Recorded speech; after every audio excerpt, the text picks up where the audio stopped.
Halo, kalian sedang mendengarkan podcast Ibu dan Anak. Bersama saya Fitri. Dan saya Kiki.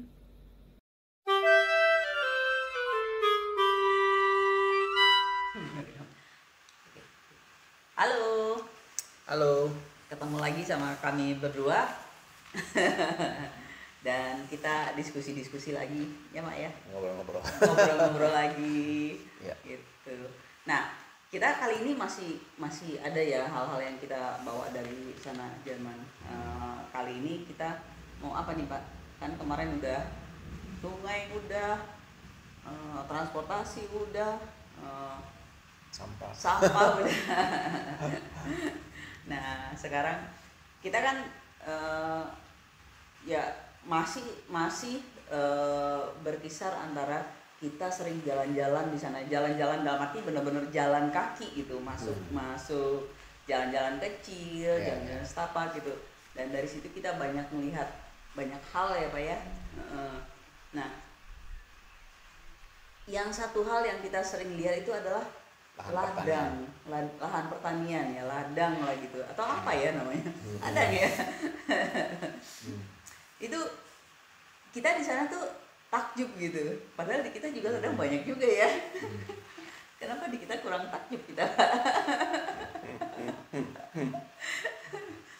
Apa Pak yang menarik di sana Pak? Ini ladang Pak. Mungkin kita ngomongnya lahan pertanian secara umum mungkin ya, seperti itu ya, karena lahan pertanian itu ada macam-macam ya. Kalau di tempat kita itu ambil contoh ada sawah, lahan pertanian itu ada buat sawah, ada juga yang istilahnya itu nyebutnya kebun, atau ada ladang. Sawah, ladang, kebun, ada rumah itu yang beda tadi, lagi? enggak, yang tadi salah satu dari ladang, kebun nggak salah.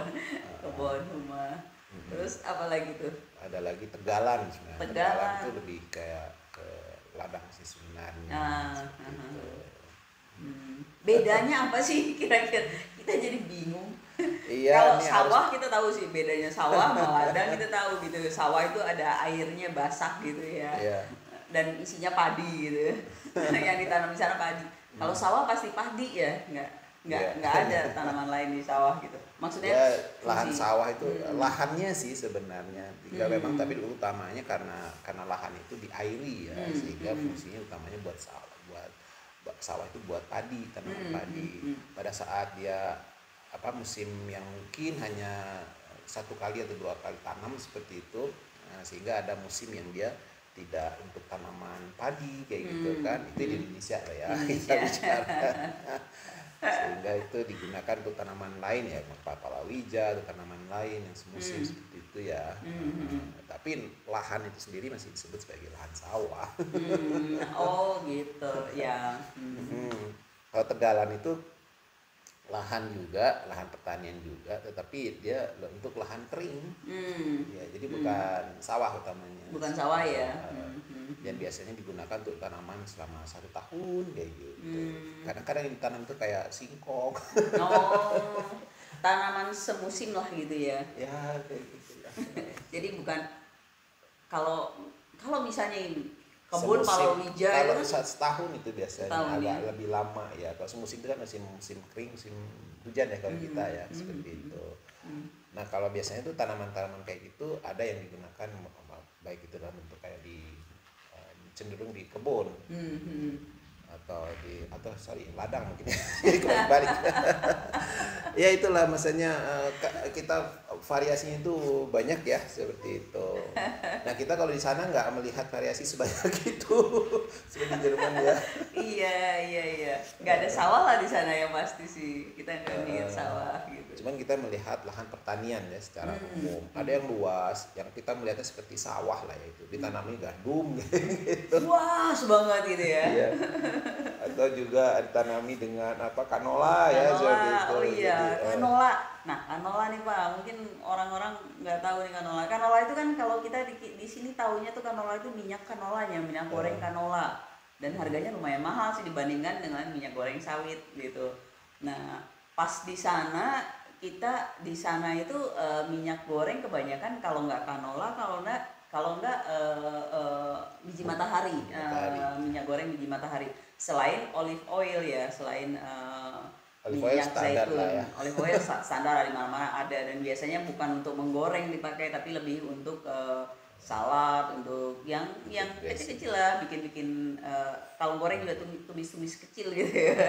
Jarang biasanya dipakai buat buat salad, dressing atau apa gitu, kayak gitulah gitu, sama lah gitu ya. Nah dengan kita, tapi yang untuk menggoreng dipakai canola dan sunflower gitu, biji matahari. Nah kebetulan pas kita jalan di sana kita menemukan waktu itu ya yang menarik banget nih canola ini. Kita ketemu itu dari jauh kok kuning cerah, kuning banget, dan itu cukup luas gitu ya. Satu padang kayak gitu ya, lahan kayak gitu. Kita pikir ini rumput apa, soalnya ada juga rumput-rumput yang bunganya kuning ya. Nah tapi begitu kita dekati ternyata berbeda, rumput yang kuning itu dengan rumput yang dengan tanaman yang ditanam itu. Dan begitu kita dekati, karena kita tertarik, jadinya ini apa sih kita cari ya di Google ya, bunganya, bentuk bunganya kita cari, sama ininya juga daunnya kita cari, akhirnya ketemu bahwa itu adalah canola. Jadinya kita dan kebetulan kita juga ketemu orang ya waktu itu ya, guru di sana, pendatang juga dari Inggris. Kita nggak tahu namanya, tapi dia punya anjing yang lucu banget. Dan dia yang bilang bahwa itu apa sih, sejenis canola, atau kalau di Inggris itu namanya lupa apa ya namanya, nanti ketemu sendiri namanya. Lupa namanya, tapi itu buat minyak ya. Istilah canola nggak begitu dikenal lah sama orang sana ya, dia istilah apa kayak gitu, lupa. Rap apalah gitu, yang kayak gitulah namanya, nanti kita lihat. Nah itu menarik banget gitu, tanamannya ditanam yang karena apa, kelihatan dari jauh tuh kontras kuningnya tuh kuning cerah banget gitu, dan bagus banget gitu. Itu yang menarik kita ke sana gitu. Nah selain itu juga gandum, begitu udah mulai berbunga itu bagus ya. Jadi balik lagi ke mas yang tadi tuh, lahan pertanian kita menemukan kan yang luas seperti itu digunakan untuk gandum, atau orang tadi yang siapa sih, ibu-ibu tadi yang dulu tadi nyebutnya, ada juga nyatakan barley ya, barley yang untuk sebenarnya untuk dibikin tepung juga seperti itu. Sejenis gandum juga, katanya lebih gimana gitulah gitu barley itu. Terus juga ketemu canola ya seperti itu. Canola. Dan lain-lainnya kita nggak melihat yang seperti itu kan, yang tanaman yang ditanam yang luas. Tapi kita melihat, nah itu yang model-model kayak model kalau kita kebun ya. Kebun. Seperti itu. Dan itu yang bisa ada tanaman, ada stroberi, tanaman musim sih, apel, plum tapi gitu. ada tumbuhan juga yang kayak ditanam pohon gitu, yang apel gitu ya, ada plum juga yang banyak kita temui ya. Sampai itu kebun ya Pak ya? Ya. Beda antara ladang dan kebun. Bingungin lah. Tanya ahli geografi yang orang geografi Indonesia ya, paham. Iya, geografi Indonesia ya, karena bermacam-macam tuh ada di Indonesia. Iya, jadi kan nyebut rumah juga. Kalau di sana itu ya tanaman lahan pertanian aja gitu ya. Ya sebenarnya sih juga ada yang namanya kita sebutkan kayak misalnya apa, ladang seperti itu, atau kebun kayak gitu ya. Mungkin balik-balik saya antara kebun sama ladang itu yang mana. Tapi yang biasanya sih ada satu yang farmnya daerah lahan pertaniannya yang cenderung dekat ke rumah. Tujuannya apa? Coba supaya dia lebih mudah untuk merawat, inspeksi dan sebagainya. Dan itu cenderung tanaman yang untuk semusim.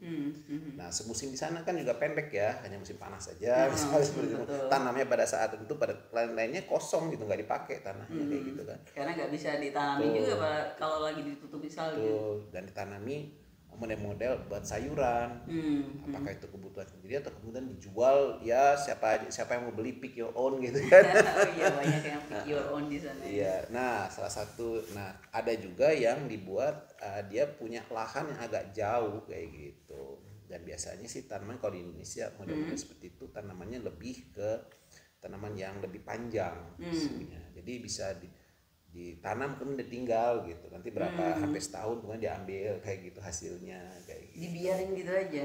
Ya kalau sekali dilihat kayak gitu. Tapi posisinya jadi cenderung agak lebih jauh dari posisi rumah gitu. Nggak apa-apa kayak gitu. Yang kita bicara tadi kita sempat bicara tentang apa ya? Kalau hutan kan ada hutan yang orang ladang berpindah gitu ya kan, karena dia jauh dari rumahnya gitu, jadi dia pindah ke sana terus pindah lagi pindah lagi kemana kayak gitu, ditinggal aja kayak gitu setelah ditanamin kemudian tunggu hasil. Nah itu model yang kita lihat, ada ladang di sana juga ada yang model gitu tapi kemudian tanamannya kalau yang tadi kita bicara yang luas yang kayak sawah lah kayak Indonesia gitu kan, nah itu ditanamin tapi nggak sebasah di kita ya tanahnya. Nah itu ditanamin tadi apa tadi, gandum, ada juga canola atau barley tadi ya, barley sama di situ. Nah yang kemudian yang tanaman yang cenderung apa yang dekat ke rumahnya, nah itu mungkin model-model kayak kebun kayak gitu, itu ditanamin ada yang sayur-sayuran kayak gitu ya, apakah itu tanamin ada kita lihat asparagus ya, dan hanya musim gitu ya. Dan kita juga melihat beberapa ada yang kayak stroberi, walaupun stroberi juga ada yang dibikin di luas banget ya. Jadi tapi itu harus diawasin terus. Tapi enggak juga kayaknya sih, karena mereka pakai otomatis gitu ya, pengairannya secara otomatis sudah. Ya mungkin itu salah satu teknologi yang mungkin kita akan menarik juga untuk kita lihat ya seperti itu. Tapi itu memang hanya semusim ya, ada musimnya sendiri ya. Iya, ada strawberry kan nggak bisa musim terus-terusan. Kalau cherry kan semusim kan tanamannya kan enggak kan, tanamannya tahunan. Cuma daun-daunnya hilang terus dan kemudian muncul ada bunganya kemudian apa nanti keluar muncul buah kayak gitu kan. Nah, buahnya nanti masuk ke supermarket. Atau kita makan, kita ambil sendiri. Itu kita ya. Orang-orang di sana nggak ngambil kali ya, tapi ngambil juga kali ya. Soalnya menarik banget, cherry itu lagi di pohonnya itu menarik gitu. Banyak yang metik kok. Ikutan metik juga. Yang di pinggir-pinggir jalan ya. Soalnya nggak jelas siapa pemiliknya. Oke, itu jadi itu ya antara persamaan sama perbedaan ya, perbedaannya dari jenisnya, variasinya. Mungkin perbedaannya juga pengolahannya juga berbeda kali. Nah, itu kita juga melihat tuh di sana itu kita jarang ketemu petaninya. Kalau ada mereka pakai traktor. Nyiram pohon apel aja pakai traktor. Pakai tangki ya, tangki air ya, seperti itu. Dan otomatis ngerjakannya hanya satu orang, supir gerak ke sini, pindah lagi ke pohon berikutnya terus nyiram, pindah lagi ke pohon nyiram. Iya kan? Iya betul. Itu. Iya. Jadi apa ya? Mereka tuh production itu mass ya, besar ya. Ngelihat dari ladangnya. Tanamannya semuanya luas, dan karena luas mereka punya mungkin punyanya bukan perusahaan ya, itu pribadi sepertinya farmers ya. Nggak tahu juga apakah dia nyewa atau dia lahannya, nggak tahu juga ya. Tapi seluas itu dan mereka kebanyakan pakai mesin ya. Jadi tenaga manusianya itu sangat sedikit ya. Cuman sayangnya kita waktu itu nggak lihat pada saat panen, jadi kita nggak tahu model panennya seperti apa. Kalau panen padi kan kita tahu rame, banyak orang dan tenaga manusia. Kalaupun ada tenaga mesin dipakai, tapi tenaga manusianya masih jauh lebih banyak. Mesinnya cuma untuk memisahkan bulir-bulir padinya dari rangkainya dari ininya ya. Tapi mengipasnya juga masih manusia ya, masih diangkat gitu, dicurahkan. Jadi kita perhatiin di sini terutama di lahan-lahan yang luas, memang sistemnya sudah mekanis ya, sudah mekanisasinya sudah jalan gitu ya. Mulai dari persiapan lahannya, traktornya untuk menyiapkan lahan, menguburkannya. Kita masih banyak yang menyiapkan lahan pakai kebo loh Pak. Kalau di kampung saya di Bukit Tinggi, nah itu masih banyak kebo sebagai pekerja gitu, kerbau sebagai pekerja. Iya. Kalau di sana sebenarnya dulunya kuda kali ya. Udah yang gede kayaknya ya. buat narik bajaknya gitu ya. Iya, tapi ya sekarang sudah banyaknya pakainya mesin ya. Dan di sana karena nah kalau kita ngomongin kayak sawah petaknya kan kalau di Indonesia mungkin daerah yang ada yang petaknya kecil, ada yang gede Yang juga bervariasi ya. yang hillside lah gitu ya. Tuh. Nah, itu kan yang pakai sengketan gitu ya. Sengketan gitu. Itu kalau di teras ya. Teras sharing. Itu kan kalau pakai mesin kan nanti ngerusak terasnya. Sulit juga mesinnya berpindah. Iya betul. Angkat gitu. Kalaupun dipakai traktor kecil kan, Kecil, yang bisa hand tractor gitu ya. Bisa jalan di setapak dulu habis itu pindah.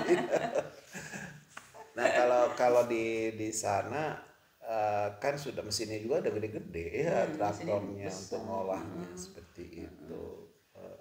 Dan juga lahannya mungkin nggak sebasah tahan di sawah kan buat banyak. Beda ya mesinnya seperti itu. Iya. Mungkin di kita karena tenaga manusianya masih banyak ya, jadi kita untuk mencari mesin yang bekerja itu belum terlalu urgent ya gitu. Kayaknya mungkin nggak tahu juga sih, karena rata-rata di kita masih dikerjakan oleh manusia sih gitu. Selain kontur tanahnya. Tapi mungkin di pertanian-pertanian besar yang kita nggak tahu di mana, mungkin daerah Kerawang kan pertaniannya juga agak lumayan besar gitu ya. Itu nggak tahu deh, mungkin udah pakai traktor ya, walaupun traktornya nggak gede-gede amat juga ya. Maksudnya yang mass productionnya sudah banyak menggunakan traktor seperti itu. Jadi pada saat mau musim persiapan itu, kalau di sawah-sawah di Indonesia itu ada bisa di satu petak bisa 2 traktor gitu yang bekerja gitu kalau sawah petak luas kayak gitu. Petaknya luas gitu. Ada yang kayak gitu. Ya sudah itu, cuman tidak semua petani memakai ya, karena lihat dari kondisinya juga sepertinya itu. Nah itu bedanya. Kemudian kalau seandainya di ladangnya juga untuk stroberi nanam atau mungkin nanam kentang atau apa, saya nggak tahu kalau nanam atau kita nggak tahu apa yang tanam ya, tapi ngelihat ada stroberi ya, salah satunya itu buat persiapannya itu aja untuk irigasi kan dia pakai selang yang pipa-pipa panjang gitu ya. Pipa-pipa panjang yang tidak permanen kan. Pada saat diperlukan Iya pasang, soalnya kita pernah lewat ke sana itu belum ada gitu. Tahu-tahu kita lewat lagi, udah ada. Udah gitu. Udah dipasangin gitu. Jadi kalau udah selesai juga ditarik lagi. Jadi ditarik lagi. Gitu. Jangan-jangan alat-alatnya pipa-pipanya sewa juga. Sebagai modal usaha mereka, ya nggak tahu gitu. Tapi akibatnya productionnya mereka itu banyak dan bagus, sehingga kita sendiri kan suka ngebandingin ya harga kita kan negara agraris ya, harusnya tanaman-tanaman buah-buahan itu murah di kita kan ya, buah-buahan kita gitu ya, bukan buah-buahan impor. Nah di sana juga buah-buahan mereka harusnya lebih mahal. Itu kenyataannya buah-buahan mereka di sana lebih murah ya dibandingkan dengan buah-buahan di kita gitu. Kita untuk menjadi vegetarian tuh agak cukup mahal dan variasinya lebih sedikit gitu ya. Nggak tahu kenapa. Padahal kita tanaman negara agraris. Mungkin karena productionnya itu, kita productionnya sedikit-sedikit sehingga akibatnya yang masuk ke market itu nggak banyak dan kualitasnya juga nggak bagus. Kalau di sana, kalau kita lihat supermarket tuh, yang kalau saya suka beli itu apa coba? Jamur tampinyon, terus buah stroberi, buah-buahan, setiap buah yang musim saya pasti belinya. Terus ada masa-masanya suka diskonnya gede-gedean. Diskonnya gede-gedean dan itu murah sih dibandingkan dengan di kita. Maksudnya kita taruhlah kita di sana yang buah stroberi, buah mereka gitu ya. Pada saat lagi musim, dengan harga buah di kita yang lagi musim, misalnya buah apa sih, durian kayak gitu ya, atau apa gitu yang lagi musim, itu masih lebih mahal di kita, sehingga living cost kita tuh kadang-kadang ya, kecuali sewa rumah yang membutuhkan tenaga orang di situ tuh lebih mahal. Kalau makanan udah masuk restoran itu mahal banget gitu ya, tapi kalau bahannya sendiri lebih murah ya. Sama. Asal jangan cari beras aja. Cari kentang aja udah. Iya. Gitu. itu kali ya, eh, proses produksinya mereka itu lebih Tuh, ya. mass production, sehingga cost production jadi lebih murah mungkin. Iya, bisa jadi. Walaupun juga jenis tanamannya juga yang mereka tanam seperti itu, yang bisa dibuat itu kan ya kayak stroberi atau tanaman-tanaman yang lain yang tumbuhnya seperti itu ya, walaupun semusim. Kalau tanaman-tanaman yang tumbuhnya cepet kayak di Indonesia ya kayak model bayam, kangkung, kacang panjang gitu. Mereka masih banyak impor ya sepertinya. Ya, tapi mereka tanaman mereka sendiri kan banyak juga, basilnya mereka ada, baik spinachnya mereka juga ada, dan itu juga tanaman sebentar-sebentar. Terus yang ini juga carrot ya, Carrot selalu ya, ada, dan itu murah. Kemudian kol, dan ini segar-segar. Biasanya katanya itu di tanaman yang memang ditaruh di tanaman, apakah itu bentuknya ladang atau kebun di sana ada gitu. Karena waktu kita naik kereta itu kadang-kadang suka ngelihat tuh lahan-lahan pertanian itu kan, tanaman ya kayak tanaman sayuran deh itu kayak gitu. Iya. Yang pernah dilihat yang jelas kelihatan dari di kereta itu stroberi sih, pernah, karena ada orang yang ngambilin. Panen stroberi. Iya, kayak apa sih, kualitas sayur di sana juga, kalau kita supermarket ya, dengan kita supermarket di sini, kayaknya kualitas di sana itu lebih bagus. Saya nggak tahu kenapa gitu ya. Atau yang mereka masuk supermarketnya mungkin bagus setelah melalui sorting dan sebagainya. Di kita kan supermarket, sama-sama supermarket lah, kita ngomongnya nggak pasar gitu ya. Yang masuk supermarket itu kadang-kadang udah jelek masih aja dijual di supermarket. Tapi kalau di sana itu kalau udah jelek kayaknya udah gak dijual deh, langsung dibuang gitu kan. Mungkin ya, nggak tahu ya. Karena kita beli rata-rata masih segar-segar sayuran gitu, kayak apa sih, brokoli, kembang kol yang kayak gitu kan. Wortel itu murah dan segar-segar gitu. Jadi kalau kita makan wortel itu pas kita potong itu nggak ada wortel yang layu gitu. Kalau yang kita beli supermarket itu wortelnya ini, dan mereka jualnya juga sekaligus berapa kilo, 3 kilo, 4 kilo. Brokoli di sana gede-gede banget. Brokoli di sana gede-gede banget juga gitu. Sayur-sayuran di sana menyenangkan gitu. Sayur-sayuran dan buah-buahan di sana menyenangkan. Tapi selain itu juga daging juga menyenangkan di sana gitu. Hampir semua. Maksudnya produce gitu ya, barang-barang grocery itu menyenangkan di sana kita belinya karena segar-segar gitu. Iya. Kali menurut kita aja, karena kita ketemu aja kali. Ya, jadi menjadi PR ya, kenapa kok di Sita kok harganya masih relatif lebih mahal lah ya. Maka kita harus jadi tahu tuh apa sebab mahalnya gitu, kenapa produksinya. Sedangkan dari sisi alam kita lebih mendukung sebenarnya ya. Seperti itu. Ya mungkin dari sisi penyakit kita lebih banyak kan. Hamanya mungkin ya. Ini juga sih yang membuat harga itu murah kalau produksinya secara massal. Gitu. Ya, dan mungkin mereka sudah mechanized ya. Mereka sudah mechanized sehingga nggak penggunaan tenaga orangnya lebih sedikit. Betul. Sama satu juga yang pengairannya juga lebih bagus ya. Itu. Sama ini transporter memindahkan itu ke satu tempat itu di sana itu lebih lancar mungkin ya. Bisa jadi. Karena kalau di kita kan barang di jalan itu bisa sampai 2 hari, 1 hari, 2 hari untuk memindahkan satu barang satu tempat ke tempat lain gitu. Karena macet dan infrastruktur kita masih kurang bagus ya. Maksudnya walaupun udah ada tapi masih macet lah, yang kecil lah, jalan sempit dan segala macam. Bahkan tenaga manusia juga masih banyak ya digunakan. Iya. Sementara di Ya, sana itu mungkin salah satu faktor juga ya, sehingga kalau kita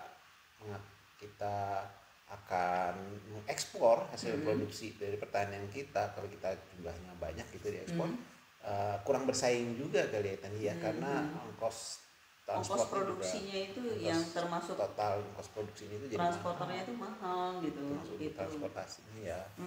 Ya itu jadi PR tuh, harus tahu tuh, karena sangat disayangkan kayak gitu ya, karena pernah ada yang mengatakan Indonesia itu harusnya surga kayak gitu ya, surga untuk buah-buahan kayak gitu, tapi kok makan buah-buahannya susah ya katanya. Itu kemudian kita ketemu orang Kanada waktu itu, pernah di kapal kita Oh ketemu iya. orang Kanada, dia cerita kayak gitu. Saya mengira masuk ke Indonesia tuh ini surga gitu. Jadi seharusnya kita melihat aneka buah-buahan tropis yang disuguhkan gitu ya untuk sarapan kayak gitu. Tapi kok kurang kayak gitu, kok nggak banyak kayak gitu buah-buahannya. Iya. Ya. Buah-buahan kita, kenapa buah-buahan kita tuh tidak layak saji gitu? Itu jadi bingung, padahal buah-buahan kita tuh nikmatnya gitu ya. Mangga kita ya di Thailand juga ada mangga ya, tapi mangga mereka sejenis dan produksinya rata-rata bagus. Jadi kita padahal mangga kita jenisnya banyak banget dan enak-enak semua. Ada mangga gedong, mangga harum manis, mangga Indramayu, mangga cengkir kayak gitu. Pokoknya mangga kita banyak-banyak, tapi kenapa nggak layak saji? Maksudnya di restoran, di hotel-hotel mewah itu bukan buah-buahan yang itu yang kita sajikan gitu. Iya. Misalnya pisang juga, pisang kita banyak banget loh jenisnya. Dan kenapa ya? Padahal di sana jenis mereka tuh lebih sedikit, tapi kualitasnya bagus dan harganya lebih murah, lebih terjangkau. Bahkan stroberi aja yang di sana murah banget kan ya. Murah banget, kita makan stroberi udah sampai kayak apa ya di sana. Cherry Pas juga, kemudian cherry juga. juga. Wah, makan cherry Rata-rata lagi musim banget. Gitu. Tapi itu mungkin PR kita semua, bagaimana membuat ya mungkin generasi-generasi yang sekarang udah ini ya, udah selesai kuliah itu bisa memikir bagaimana mass production, untuk pertanian dan peternakan itu bisa kita dapatkan ya, kita lakukan sehingga ongkos produksi kita lebih murah dan kualitas lebih bagus dan lebih standar. Sehingga apakah kita konsumsi sendiri ataukah kita akan ekspor itu bersaing gitu. Gitu. Betul nggak Pak? Ya itu PR banyak sekali sih. Kita yang tadi ngomong apakah kita harus fokus gitu. Kayak pisang kita banyak jenisnya. Coba kita satu aja tapi fokus kemana yang bisa lebih bagus gitu kan. Tapi kalau kita pengen semua nanti malah nggak jelas ya mana fokus. Bisa juga. Karena perlukan masing-masing beda gitu ya seperti itu. Ya kalau di tempat lain enggak. Kayak sekarang pisang kan hampir banyak semuanya datang dari mana tuh? Dari kalau nggak dari Amerika Latin atau dari Filipina. Kan? Dan mereka benar-benar satu jenis pisang. Tapi balik lagi, kalau yang seperti itu yang untuk bersaing di luar negeri pasti produksinya tuh massal gitu. Betul. Dan udah nggak, tenaga manusia itu memang tetap ada tapi nggak banyak sehingga standar gitu. Itu yang dan tidak bisa hanya satu kayak keluarga petani gitu, satu petani yang ngelola itu nggak bisa gitu. Itu sudah cenderung kelihatannya company ya seperti itu, kalau sudah yang banyak gitu atau bekerja secara kolektif kayak gitu dan semua sama. Nah, itu hal-hal yang jadi PR yang kita harus cari gimana tuh solusinya kalau ingin menembus pasar deh. Karena potensinya gede banget ya. Paling tidak menjadi raja dulu lah di negara kita kayak gitu. Pasar kita tuh kan besar banget, kebutuhan kita terhadap hal-hal tuh besar banget, apalagi sekarang orang udah mulai pola hidup sehat, pengen banyak makan sayur dan buah, apakah vegetarian atau frutarian atau apapun lah gitu ya, vegan dan sebagainya. Tapi resourcesnya itu yang masih kurang mendukung. Kalau itu kita dapatkan dengan murah, itu akan sangat bagus banget dan akan menjadi surga juga di negara kita sendiri, dan pasarnya kita sangat besar, kenapa enggak gitu. Iya betul. Jadi diskusi kita hari ini bicara tentang dari mekanisasi pertaniannya, prosesnya yang kita lihat, kita bandingkan, terus kita melihat peluang di Indonesia ya seperti apa kayak gitu ya. Apa sih yang sebenarnya ada sesuatu yang mungkin jadi PR ya untuk kita pikirkan bersama. Beberapa tadi kita sempat singgung. Jadi seru juga. Oke deh, itu dulu kali ya untuk kali ini kita Oke. Kalau ada teman-teman yang punya pengalaman atau mau itu tolong dikomentarin aja. Komennya ke Bapak ini, jangan ke saya enggak. Saya sedikit pengalaman. Oke, terima kasih udah menonton. Sampai ketemu lagi. Baik.